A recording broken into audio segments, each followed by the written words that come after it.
realment creieu que les xarxes socials és una moda passatgera o és un canvi social real? No, va ser una moda. Va començar com una moda i va haver aquesta burbuja d'aquesta bogeria que s'ha d'estar i tothom ha d'estar. I llavors en aquella època la resposta i la pregunta sempre era vosaltres per què voleu estar a les xarxes socials? Preguntàvem nosaltres. I moltes vegades el client et contestava perquè hay que estar, no sé, mi competidor està. Llavors es feia aquest primer exercici d'entrar a les xarxes socials sense cap direcció, sense cap objectiu concret.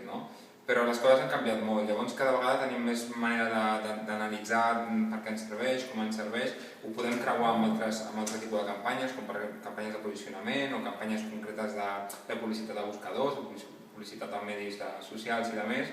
Llavors, la moda ja va passar i ara s'ha convertit més en un estàndard i cada vegada es va normalitzant més i jo crec que seguirem força temps.